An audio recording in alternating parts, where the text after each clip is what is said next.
Hey everyone, and welcome back to the Busted Grill Garage. Tonight, we're tearing apart a 9-inch that we pulled from a car that was flipped upside down in the bottom of a creek for 40 years. Stick around.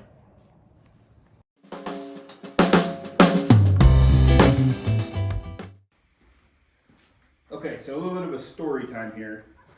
So, I was down at our family farm the other day.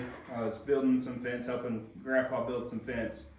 And I was walking, we just finished up, I was walking down a creek bed looking for some deer sign. Well, I'd say sometime in the 80s, I couldn't tell you exactly when, my great-grandpa went and bought a bunch of cars from a salvage yard and took them down to the farm, flipped them upside down, flipped them on their side, flipped them over, and shoved them up against the creek bank just to kind of keep them from washing out. Well, fast forward to the other day here, I was walking down the creek bank looking for a deer sign, and I look up, and I think to myself, that looks like a 9-inch Ford rear end. So I started digging around and trying to figure out what kind of car it was in still yet. And front clip was gone off of it, engine transmission. It was upside down, so I couldn't get to the VIN tag. And come to the conclusion finally that it was a LTD. So I'm thinking that is a Ford 9-inch. And went down, tried to get the bolts out of it on these control arms, and you could see how well that worked. So took a Sawzall to it, cut the control arms, got this thing to the house here, and now the plan for this thing, I've got a 67 Fairlane that I've got not a lot in, and there's a reason I've got not a lot in it. It's pretty bad rough. So it needs rear end. It doesn't have one in it. It's currently sitting on my car trailer, unable to move.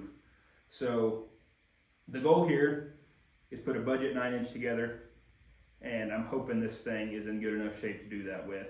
So this car was kind of sitting on its side. This side here, I think we can get apart, but this side here was towards the bottom, and I'm afraid it's gonna fight us the whole way. But luckily, I'm not against cutting anything, so we're gonna have to cut the coil buckets off, or control arm brackets, shock mounts, everything. It's all going to have to come off. We're going to have to put some leaf spring perches on here because that Fairlane is a leaf spring car. And I think this rear end's just a little bit wider as well.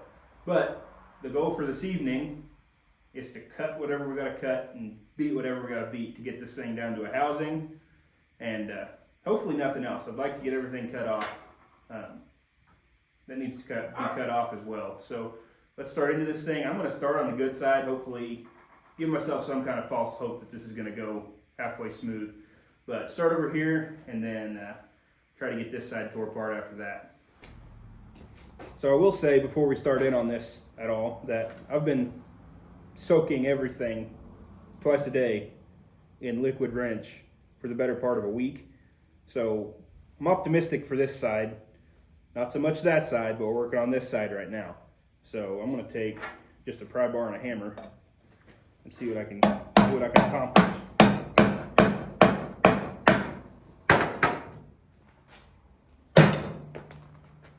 Yeah, I can accomplish breaking the drum.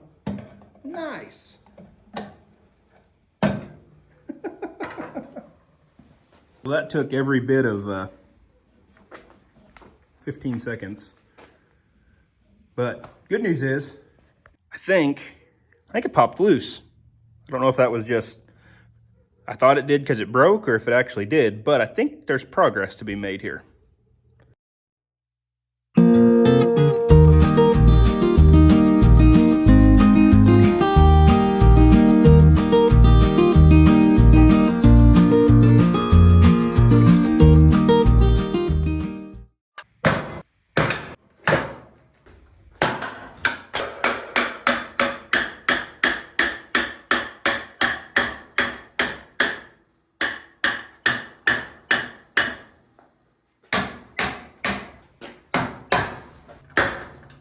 We don't like much getting this side off of here.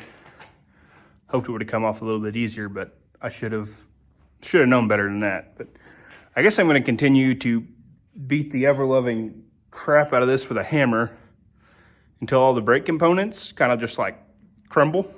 That way, don't have to worry about any of that. And the brakes and everything can just come up with the shoe. So I think that's the plan. Just try to get all of that off of here. But good news is this thing's spinning, which makes me think it might not have had as much water in it as what I thought it would have.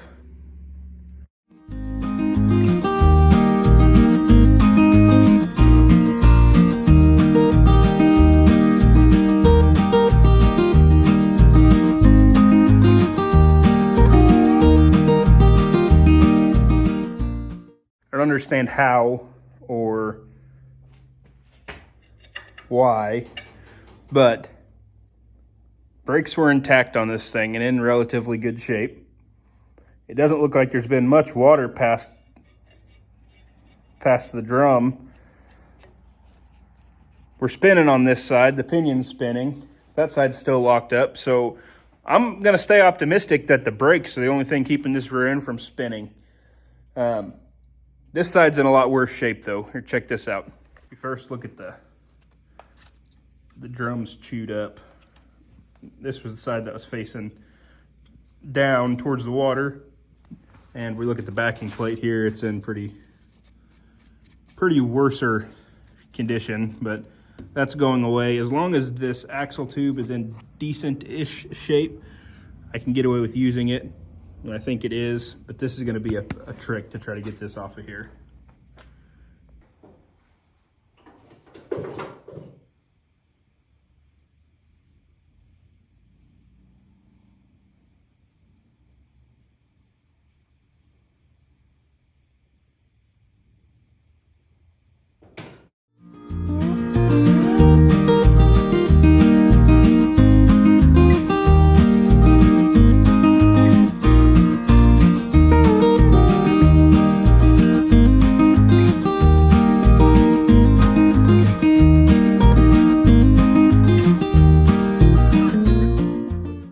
Drum's off. Bad drum. You guys aren't going to believe this. Check this out.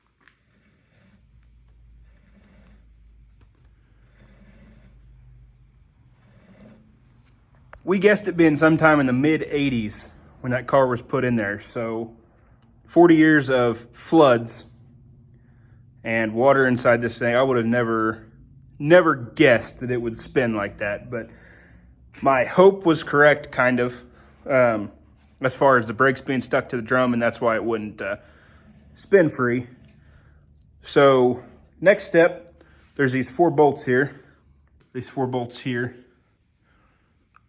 The axle flange, we'll pull those nuts. The axles should slide out, and then we can take our 11 or 12 or whatever it is nuts loose here and pop this center section out.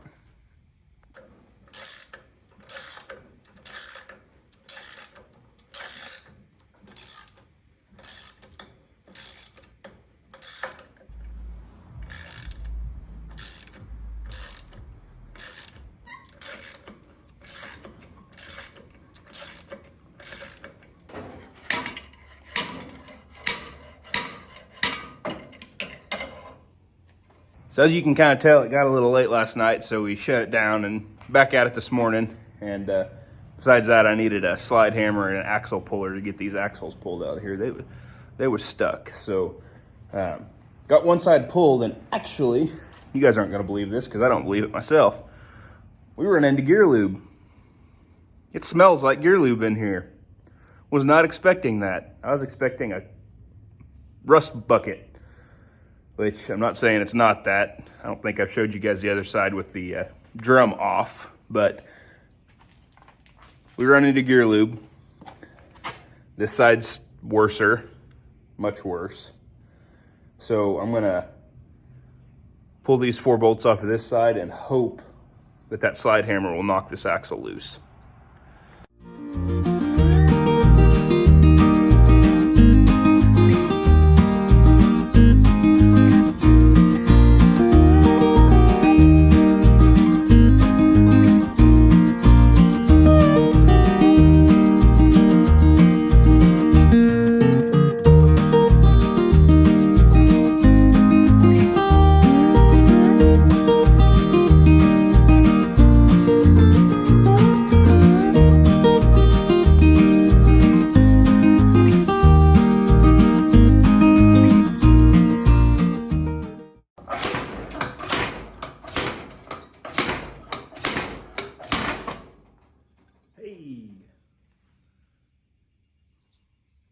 gear lube on this side.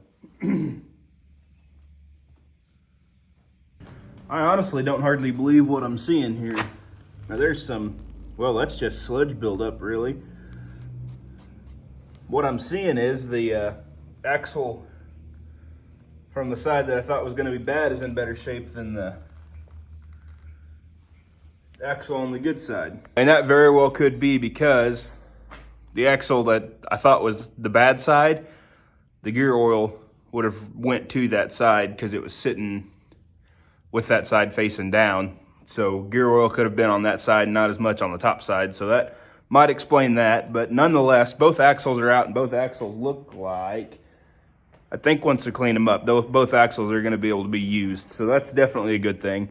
So next thing, we gotta get this third member out of here. Should at this point just be a handful of these nuts on the outside and probably a pry bar or a rubber mallet or something knocking it loose. And then that should be good to pull out of there. And then I think this thing's completely apart past that. We'll just have to cut all these brackets loose and everything.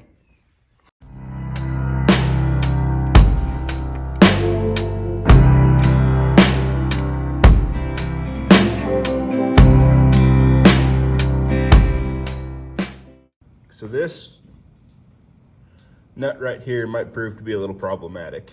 Went to take it off and it's just sitting there spinning on the stud. So that's stripped out. I'm hoping I can get this broke loose and put some tension on it and it'll just go ahead and come on out of there for us, but we'll see.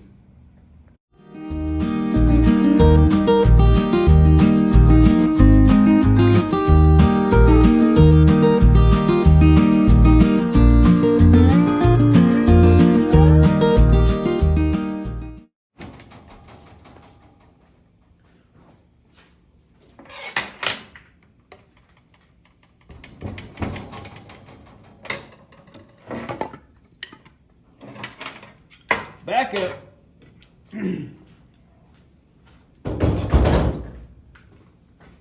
Clear the area. It's got gear oil in it. Bucket, bucket, bucket, bucket, bucket. Ah.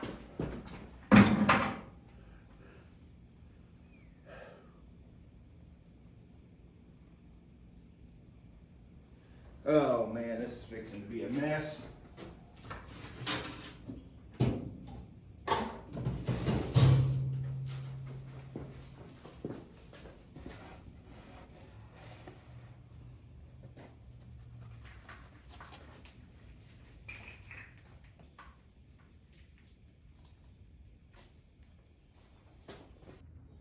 I had no expectations for this. Honestly, I thought I was going to pull apart a dry axle that was full of water. It was going to be rusted. You're going to have to spend days cleaning the inside of the housing out. Such is not the case. And I've got 3 quarts of gear oil on my workbench now. But third member's loose and fixing to pop it off of there. And then I guess I'm going to clean up a gear oil mess that I was not expecting.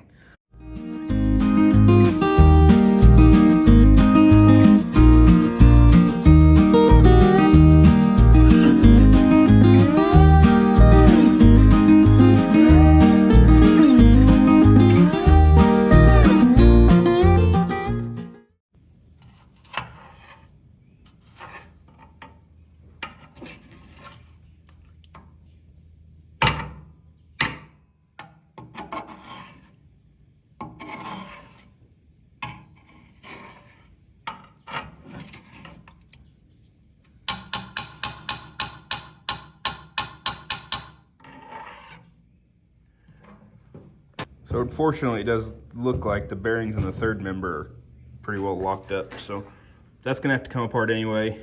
Put new bearings in. The gear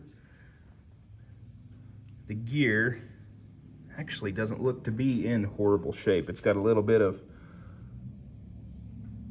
pitting on it, but nothing that a piece of emery cloth won't take out of there.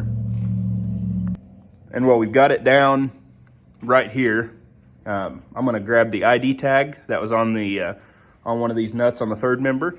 And let's real quick kind of go over what we've got here and what gear ratio we should have, and then we'll check it against the ring gear and pinion to make sure that's actually what we have.